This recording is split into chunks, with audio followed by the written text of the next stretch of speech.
The Super Nintendo era marked, in my view, one of the three most important leaps in gaming history. The jump from 8-bit to 16-bit. It opened up new possibilities, fresh ideas, and a whole new creative horizon. To truly experience what the SNES has to offer, I put together a list of essential titles. This isn't a best of list, nor is it definitive. The SNES library is vast and packed with hidden gems, perfect for those who love to explore. And yes, some of these picks are heavily influenced by nostalgia. Deal with it.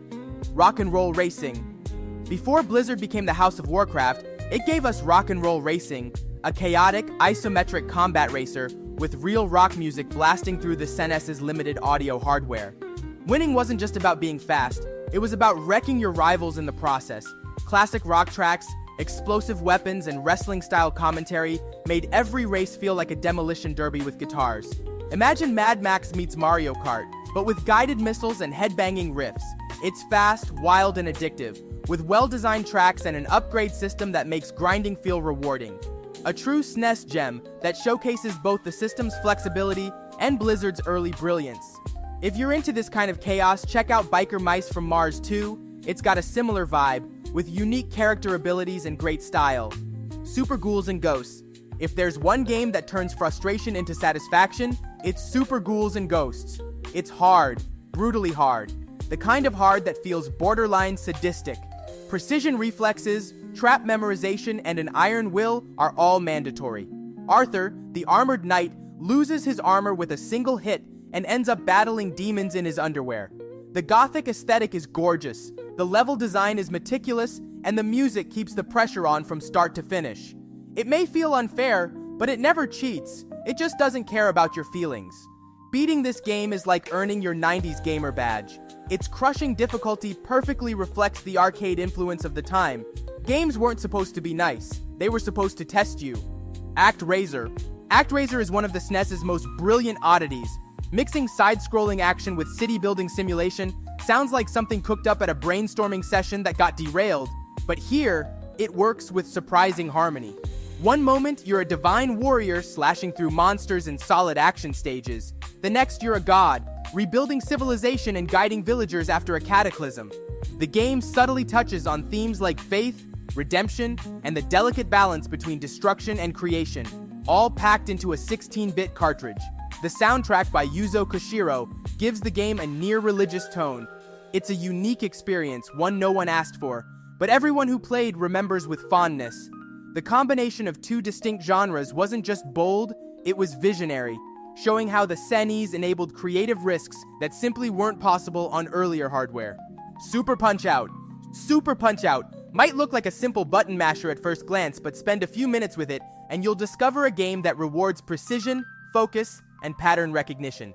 You don't win by brute force. You win by reading your opponent like a book. Each fighter is a puzzle in disguise, with quirks and weaknesses you'll need to study and exploit.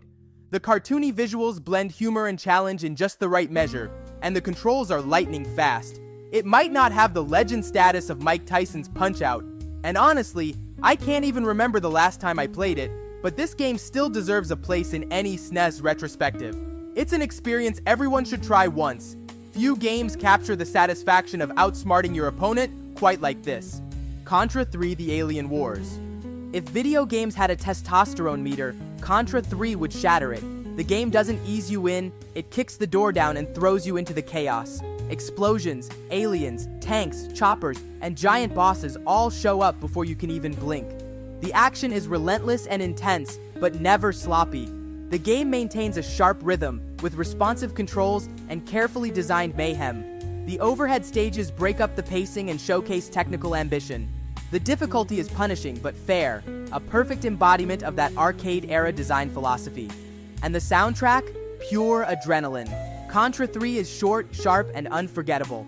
Fans of this style were spoiled at the time with titles like Metal Warriors, Sunset Riders, and Metal Slug, though the latter sadly never made it to the SNES. All of them carry that same spirit, fast, loud, and thrilling from start to finish. Super Castlevania IV. It might not top the list for hardcore Castlevania purists, but Super Castlevania IV is undeniably the technical apex of the franchise's 16-bit era.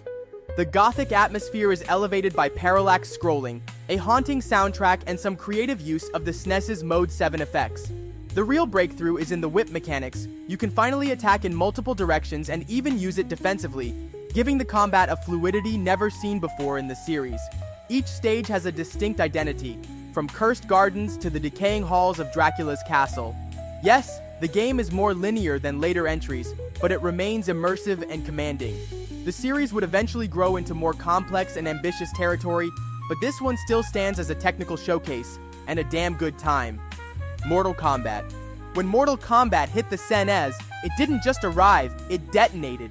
Even with Nintendo's censorship toning down the blood, the game's impact was immediate and massive. It wasn't just a fighter, it was a cultural event. While the mechanics weren't as deep as Street Fighter II, Mortal Kombat offered iconic characters, flashy special moves, and a dark, brutal aesthetic that made it feel dangerous in all the right ways. Sure, many victories came from button mashing, but that didn't stop the fun.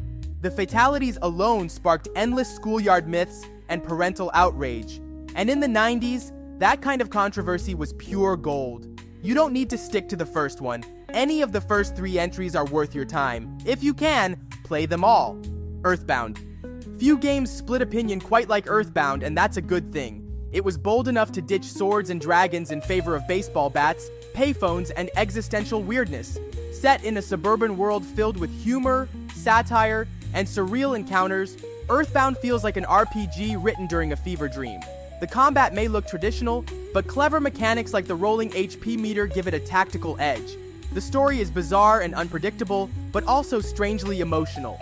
It builds a world that's both alien and strangely familiar. Earthbound doesn't try to be epic, and somehow that makes it even more so. Replacing fantasy tropes with modern absurdity might have seemed like madness back then, but it paid off beautifully. Mega Man X. After 6 entries of the classic series on the NES, Mega Man X didn't just refresh the franchise, it redefined it. With a darker tone, more serious story elements, and most importantly, gameplay that added dashing and wall jumping, this was a clear leap forward.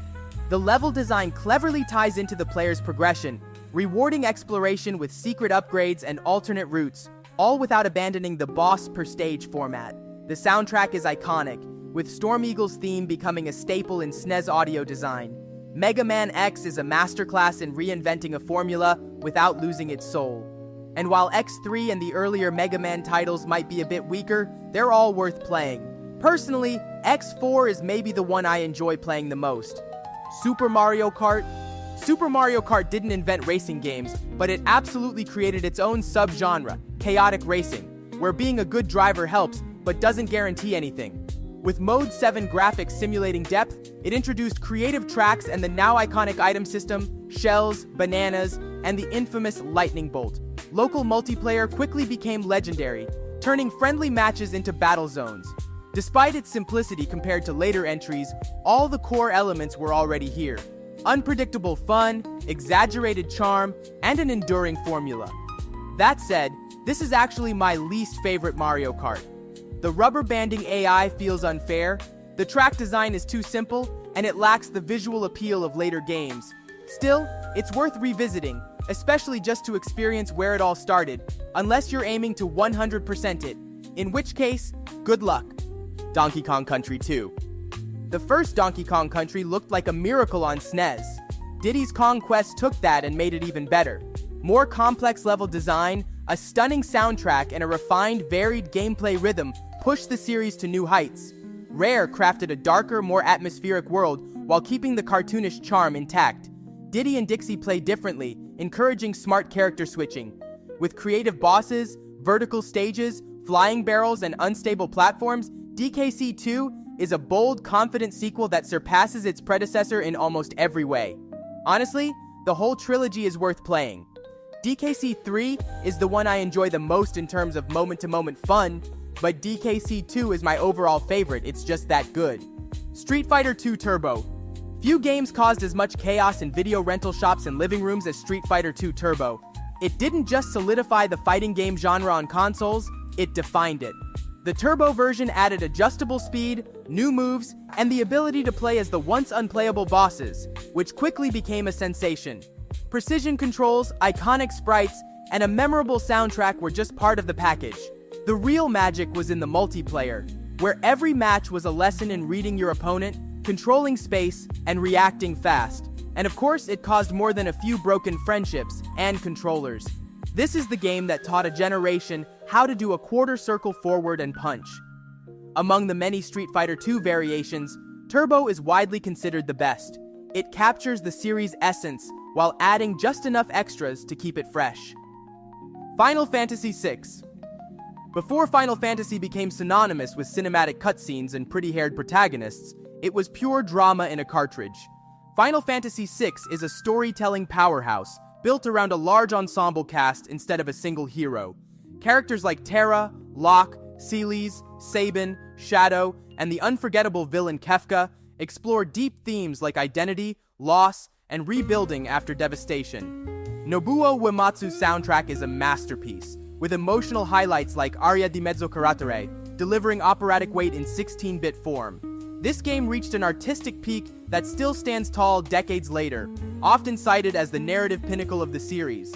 And beyond this title, the SNES is packed with other top-tier RPGs. Final Fantasy IV, Breath of Fire 1 and 2, Secret of Mana, Lufia 2, Illusion of Gaia, and Terranigma all offer fantastic adventures that help define the golden age of RPGs. The Chrono Trigger. What happens when the minds behind Final Fantasy, Dragon Quest, and Dragon Ball come together? You get Chrono Trigger, one of the greatest JRPGs ever made. With a real-time battle system that allows characters to combine attacks, the game offers tactical depth without sacrificing flow. Its multiple endings encouraged replay, and the time travel storyline was handled with surprising elegance and structure. Each era has its own vibe, music, and color palette, creating a world that feels vast yet tightly woven. Yasunori Mitsuda's soundtrack is legendary, complementing every emotional beat. Everything just works. Intuitive menus, perfect pacing, lovable characters, and a story that's grand without being self-important. Fun fact, the first ending I ever got, completely by accident, was the one where the villain wins. It shocked me, and I never looked back. Super Metroid. Super Metroid didn't just define a genre, it pretty much named it. The blend of exploration, action, and progressive upgrades became the blueprint for what we now call Metroidvanias. The game is a masterclass in atmosphere, haunting silence, subtle lighting, and an alien world that creates a sense of isolation that was rare for its time. The interconnected map encourages curiosity and rewards keen observation, with secrets and shortcuts tucked into every corner.